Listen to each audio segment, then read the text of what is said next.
everyone, it's me, and today I'm going to be making a video where I'm going to be watching I Survived an Airplane Crash. And please subscribe, like, and share. So, Minute Videos make this.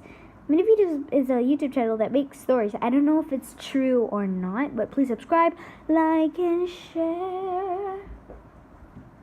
And anyways, let's start, yeah.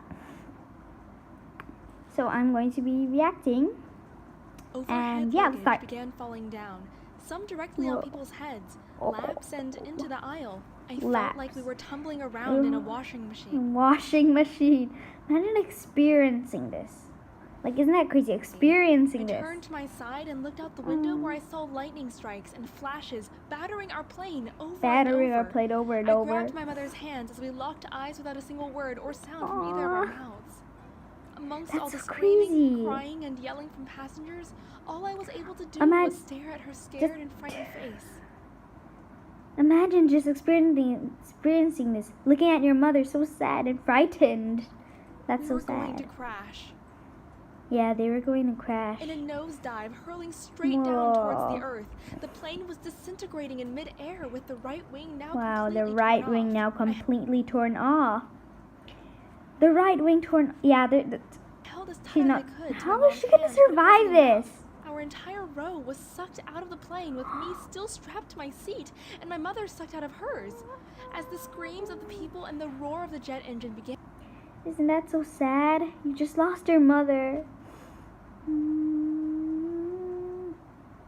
Began to fade away. All I was able to see were raindrops and clusters of trees that looked like broccoli as I tumbled it looks like 800 feet down to the earth. 9,800.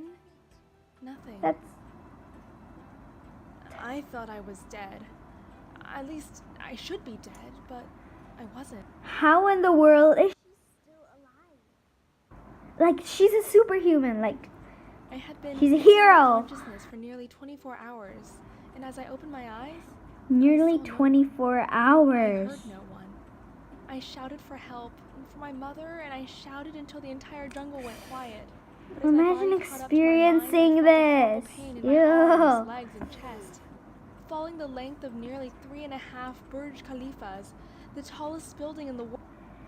Burj Khalifa? That's like the highest building in the world. Tallest. I managed to only have deep but I would not live. On my arms and legs, a swollen eye that I could not see out of. Oh, a broken collarbone, a swollen eye. There's no answer as to how I survived. Yeah, how did she survive? I spent an entire day, and from a distance, I saw what looked like people. But with only one shoe. Blurry vision and one eye to see out of. That's one eye to see out of. I used my remaining shoe as a guide to test the ground in front of me for any objects or snakes. I quickly imagine if some kind of animal attacked her. As I got closer, I noticed their feet were pointing towards the sky, and their heads rammed headfirst into the earth. I think it's dead bodies. I really think it's dead bodies. I was paralyzed, frozen. I stared at the bodies and noticed one was a woman and thought it was my mother. But as I looked closer, I noticed she had painted toenails. My mother never painted her toenails. I was so happy, but also ashamed at my reaction. Imagine seeing like 3 dead bodies there with their feet up. It was the first time I'd seen a dead body. For the next 4 days, I found and crawled along a river, exhausted from lack of sleep and the hundreds of bugs biting me through the night. 1,000 bugs biting her. Like, she's already dead. You know, when you're dead, flies go around you and stuff. I found a bag of candy as my food ration, but that was quickly running out. To make matters worse, I'd hear rescue helicopters flying around in the distance, teasing me, knowing they couldn't see me through the thick forest, giving me false hope for any rescue. I felt so lonely. Crazy. Lonely, so afraid. The helicopters were trying to look for her or anyone. Better to just die in the crash than go through this mental and physical suffering. Still, I crawled around and floated along the river for days, hoping either death or rescue would come sooner rather than later. Rescue would come sooner rather than later. After 10 days, still no one or nothing. 10 days? Wow, she's been there for like 10 days. Nothing until until I saw what looked like a boat parked along the river. Was I hallucinating? No, I could touch it. It was a real boat. What little energy I had left, I stood and searched for the boat's owner. No owner, but there was a small path which led to a hut with a palm leaf roof. Yay! At least she found some shelter. Like, isn't that awesome? I would feel so happy if this happened to me. And I found a shelter. I began feeling something crawl in my upper arm. I had an idea of what it was, but I didn't want to believe it. I looked down and saw maggots crawling in and around the inside of my cup. Isn't that disgusting? Like maggots going inside her arm and eating her. Probably eating her. A fly had flown and managed to lay her eggs in my wound. A fly laid her eggs. And maggots had been feeding on the dead flesh. Oh, had been feeding on the dead flesh. Imagine that happened to you. Isn't that crazy? My eyes fell upon a canister of gasoline for the boat, and I was reminded of my infection. I remembered our dog once had a similar infection. Okay, their dog had once a similar infection. Still afraid to lose my arm, despite not knowing if I would lose my life, I sucked some gasoline out and put no more than €1 sized coin in my wound. Instantly, the maggots began digging deeper into my arm. I bit hard and... Oh, imagine how hard that hurted. ...to my shirt as the pain intensified. Some maggots began falling out, while others dug even deeper into my flesh. I was forced to pull out about 30 maggots and actually felt pretty proud of myself, but there were still a few alive. At least the infection had been partially sterilized. The next morning, I woke up to people's voices. It was like hearing the voices of angels. At least people found her. Like, isn't that amazing? They saw me, they immediately stopped talking and studied my fragile and exhausted state. For a moment, they thought I was a water goddess, a figure from a local legend that resembled a water dolphin and a... Why would she's definitely not a water goddess. She's like in pain, like crazy. Why would she be a water goddess? Blonde, white-skinned woman. I introduced myself in Spanish and told them my story. The plane, the stream, how I ended up here. They had heard about the plane crash and ended up providing me with food and treating my wounds.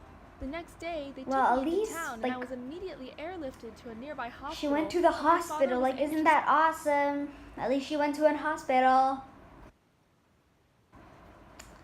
Waiting for me. We didn't say a single word to each other.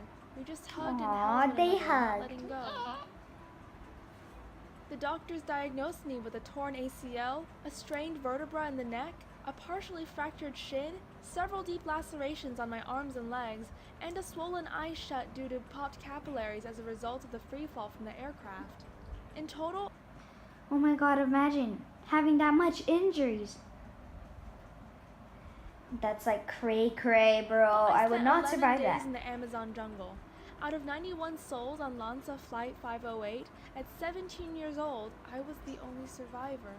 It was later confirmed that Wow, a 17-year-old girl survived out of 91 people on the flight. My mother also survived the initial plane crash, but due to her severe injuries, she couldn't move.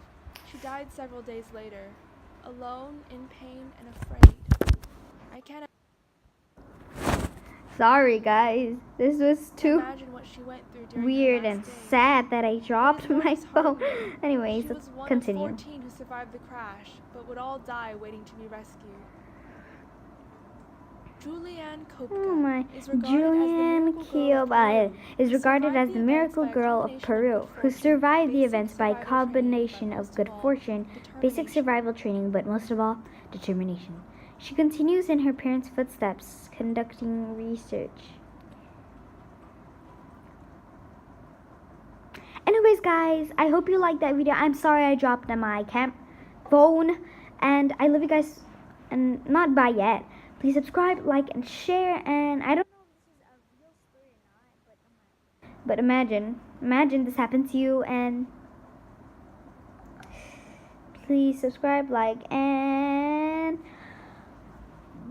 bye, fist pump. Please subscribe, like, and share, and of course, bye.